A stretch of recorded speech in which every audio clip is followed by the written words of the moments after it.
And because I've said to people, when you snap on stage, it's not the person that's getting snapped on. That person, they're taking it for the 100 people that didn't get it. Those 100 people that have been rude that you let go. Yeah. And it's just build up, it build up, it build up. And finally you're like, this is the one that's getting it. And that night, Gary was like, here she goes, she gets it. And I'm going from a comic's point of view. Yeah, give it to her. I agree. Teach her a lesson. And I've snapped like driving. My girlfriend, one time I was driving and I was making a right turn and I couldn't turn because somebody was walking in front of me and the guy behind me honked and he like lays on the horn and I'm like, what do you want me to run over someone? But he didn't see them. So he comes around me and screams out the window at me. So I gun it and pull up next to him at a red light. I roll down my window. I look, he's a big fat guy. And I go, you fat fuck, and I just start screaming. I'm going to go, get the fuck out of the car, you fat fuck. I'm going to teach you to honk again. And my girlfriend I'm going to teach you to honk again. And my girlfriend goes, that's it. We're breaking up. I can't have this. You know, you snap. And I go, look, I just taught that guy a lesson. He's never going to honk his horn. It's because your girlfriend was really fat and she was offended. His girlfriend was 400 pounds going, I don't think this is going to work out. No. Because I don't know how to honk and I'm a fat person that that a honking fucks. problem. My brother's wife told me she honks at people all the time. I was at dinner, like Christmas dinner. She goes, oh, I'm one of those people. And I'm like, really? You honk at people? See, this is Christmas dinner and you're about to snap. I hate honking. I hate it. I don't really honk at all. And what's great, wow, we have just fucking plummeted into hackola. Let me tell you about driving. You know, it's amazing. You know, they should have two kind of honks. One that says, excuse me. I don't know what it is. And who is the one that designs these chairs in the car? The seats are wacky. I like really never beep. So then when I do beep, I have like this a great sense of entitlement where I know I'm right, where I can lay on that fucking horn and I feel good about it. Do you know what I mean? It's never like, sorry. I can't even do that. If someone's in front of me like bullshitting, I don't give a fuck. I can't even do that. I cannot honk at people. It's like, I'll just wait it out. It's weird, like how much I can snap. And when somebody's like missing a light and I'm behind them and I'm late, I just still sit there like. You know what's great? Have you ever done this? Someone is making a left and they're being a complete pussy about it. And you're behind them and you got to make that left too. Nothing's better when you bust the move and make the left before them. You come from like 2 cars back and just show like, look, I could have made the fuck it like, I saw one time a car was making a left like that, and they were waiting, and they had like an Ohio license plate. And I'm like, don't they know this is L.A.? And you have to turn. You have to take advantage of that. And I had diarrhea at the time, and we were like rushing to the house, and we were rushing, and I so badly wanted to get out of the car, get in their car, and just shit all over their car, and go, that'll teach you when you come to L.A., fucking turn on the left. Turn. You go. Even when it turns red, you go. And Nick Hollow had a great line. He goes, I moved to L.A. I spent the first month here trying to make a left from Sunset onto La Cienega. I like how all of your stories about snapping, there's some trivial piece of minutia that makes you fucking crazy. Like, it's a fat guy. Like, you fat fuck, I'll teach you how to fucking honk again. Like, somehow in the beating stage, you're going to eliminate from his cerebral cortex the ability to honk, and then you're going to take him out to the woods with like a series of horns and like move his hands like a goddamn fucking Jeremy Irons movie. Like, this is how we honk. It's like Misery meets fucking Legends of the Fall. He's got a chalkboard around his neck and you're working his fucking hands, and then you teach him how to honk again, and then it becomes like a feel-good movie, man. And then like the other story you told, like, we're at Christmas dinner. Yeah. And then you just said like, and I look, and he's got Ohio plates, and I'm like, you motherfucker. Fucking Ohio? Are you shitting me, man? Like, now I'm looking at my clothing, like anything, I'm like, what is it about me that Eddie's gonna drive home and call Jim Jeffries, go, and Jay Moore sitting there with his fucking James Pierce t-shirt. Look at me, I got a $60 fucking t-shirt. Wear a t-shirt like a fucking man from the Gap. We barefoot, wearing fucking slippers when I come in. We would talk about that. That's what happened. That's how we started our show, because we would come home and we were only home, like, Jim said he was going to move. He told me, he's like, I'm going to come try out LA, blah, blah, blah. He's like, and I'm like, good luck. And, he's like, yeah, I'm going to come out there for a little bit. He's like, can I stay at your place? And the next thing I know, he's got an HBO special. And I'm like, can I open for you? And, so he stayed at my house for 2 weeks. By the way, let's not gloss over the parenthetical of what you said, which is, well, it hasn't fucking worked for me, so if you want to come give it a try, be my guest, asshole. And then, like, don't think I didn't catch that. Like, yeah, hey, Jim, you know what? Why don't you take the 18-hour, why don't you take the 18-hour flight to L.A.? I'd love to see how it works for you, Good pal. luck. I've seen everybody trying it. And then he's like, I got an HBO special. I was like, you got a what? But he was supposed to only stay 2 weeks, and he's been there like 3 years. But we literally were both on the road so much that we'd only see each other like Sunday and Monday in the house. And we would just sit there and talk about everyone and everything and just shit on everything. So we said, why don't we just record this? And we should fucking record it. Well, it's a terrible Jim Jeffries impression. Yeah, but we've done it. It's almost a year now we've been doing this. And you just shot past us in 1 week. I had a crazy debut. I think that's because the Kevin Smith Smodcast Network. It's like when you put on the pinstripes, you got all the Yankee fans behind you. Yeah, but you're still hovering in there. What, top 5? I was number 1 last week. This week I'm 5. Yeah, dude. Oh, that's because I'm on. Yes, that's right. If you drop, that'll be hilarious. There's no rhyme or reason to it, because sometimes like they give you a point, like if there's a comment, and then other times it's like 5 points. You're learning. No, I don't care. I don't care about the ranks, but Jim, I'll hear out of his room, we dropped again. Fucking Mark Maron. He's fucking going crazy over. He's gonna kill Mark Maron. You and I did a show. We did our HBO shows. Before we get into this, can I tell you one thing that I never told anybody about Last Comic Standing? Yeah. I was banging that stripper. Which one? The one that was on the show. Yeah. And she kept going, we should let people in on this and let people know, blah, blah, blah. And I'm like, I said, I have enough trouble having a career.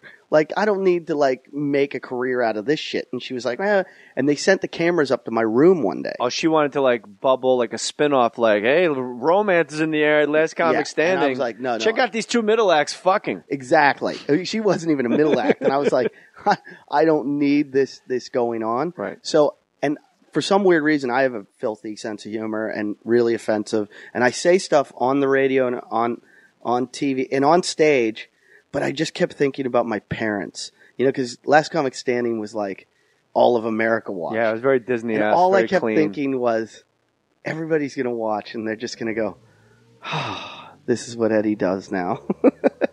Just letting my parents down. My mom's so Catholic. She calls me every week asking if I went to church. You go to St. Monica's, man? I don't go to church anymore. I don't believe in God anymore. How could you not? Well, how? This is what I say to people that say, I don't believe in God. How do you know what I think is God? Like, how could you not believe in I understand. a thing? I understand that, and I don't. It's almost like that AA, like higher power like thing. An atheist like how do you not believe in like the sun? I believe atheism is a religion also. Like, I'm not an atheist. I am agnostic, and people say you're a middle of the fence guy. And actually, I read a book that I heard you on Love Lines or something talking about once. Rescuing the Scriptures from the Fundamentalists. John Shelby Spong. So I've read a lot of books. Amazing book. Have you ever read The History of God? I love it. Yeah, it's a great book. Written by that Catholic nun. Oh, she was Catholic. And oddly secular. Yeah.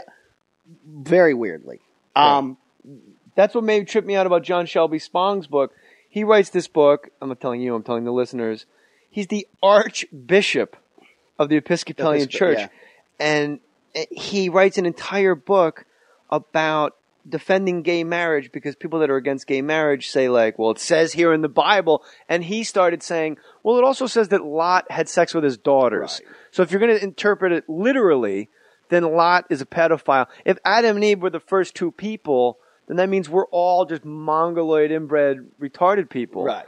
And thou shalt not kill. Like everyone broke all the the commandments, like Moses parted the Red Sea. Well, when he unparted it, hundreds of thousands of Egyptians drowned and died. Yeah. Thou shalt not kill. And he proves chronologically, like Jesus and John the Baptist couldn't have met. But what's great is he's not some crazy UCal Berkeley wacko liberal professor. He's a freaking archbishop that loves Christ, saying, let's not do this word for word. Let's just take these as stories and love each other. And the chick that wrote The History of God was kind of the same thing, where she said she just wanted to get to the bottom of it. But to her point is that all the Bible is and all those books are all man-made. Yeah. Man made this all, and it's not some divine intervention. Right. It came from man created. That's why your idea of God, whatever it may be, I'm fine with that because my idea, I don't know, there's like 100, I always say this, the way I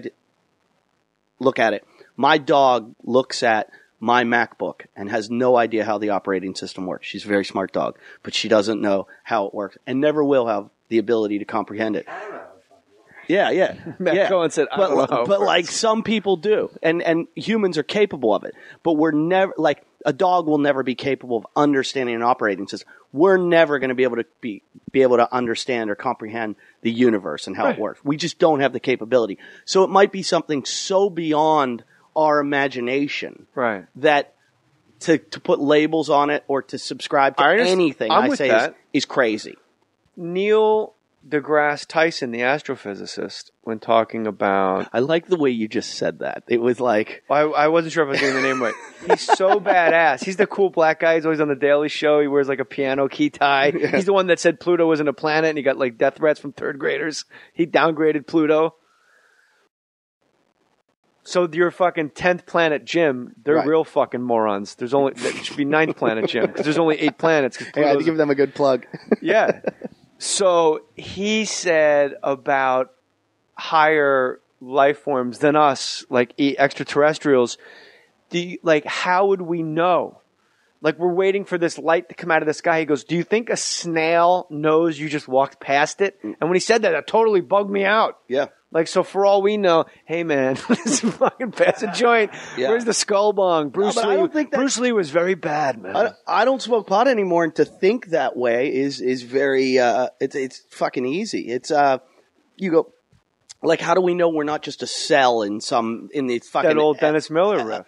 Elbow of some giant monster that's walking How do around. I know the color I see is blue is the same color as you see? Hey, check the fucking crayon box, okay, Sagan? I'm high over here. Check.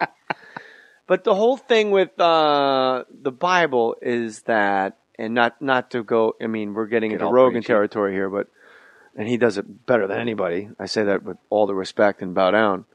Is you got to imagine we start writing about we start writing about the Civil War now.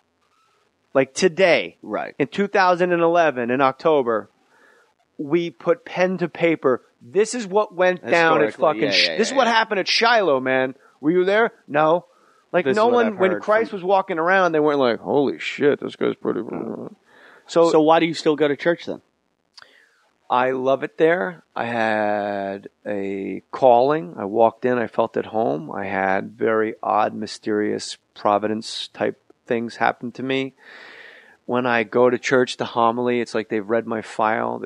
I'm like, how did they know that about me? To have an entire homily about what like my number one stress, Wednesday to Sunday. I come in and sit down in the pew, and and then they're just talking about it.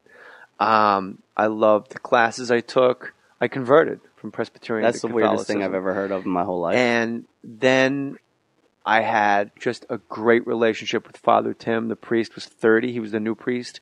And they paired us up during my RCIA classes. And we would surf together and work out together, go to Krav Maga. He's the coolest guy in the world. And I would ask him questions. And he was super, super on it. It's a whole long other podcast if you ever want to break all that down. And I had people in power at St. Monica's look me in my eye and just really rub their temples and say, I don't know. And it was the first time in my life I ever had someone in a robe or a teacher or a professor or a monsignor acknowledge that this is so far beyond even my grasp. Like they are admitting they don't really. Well, I can't name names because they're going against the Vatican. Right. But do you believe in hell? And just take your glasses off and go, my God's bigger than that. Yeah, you go whoa, I don't think you're supposed to say that here, bro. That's not the company line. I had a fan that was a Catholic priest who actually saw me on Last Comic Standing and then bought my CDs. And then wrote me a letter and saying, I saw you on Last Comic Stand, you were really funny, then I got your CDs, and you're so foul and offensive and blah, blah, blah. Yeah, well, it's not for you, priest. And Beat it, priest. I'm ready to write back this big letter going, I don't give a shit what you think about my language, blah, blah, blah. And then I look at the bottom and it says Father something, and I go, the fuck are you doing? Like, and then, so I write back to him, and at the time I was like leaving, like stopping believing in God altogether. So I started talking to him online, and we were like pen pals going back and forth on email asking questions.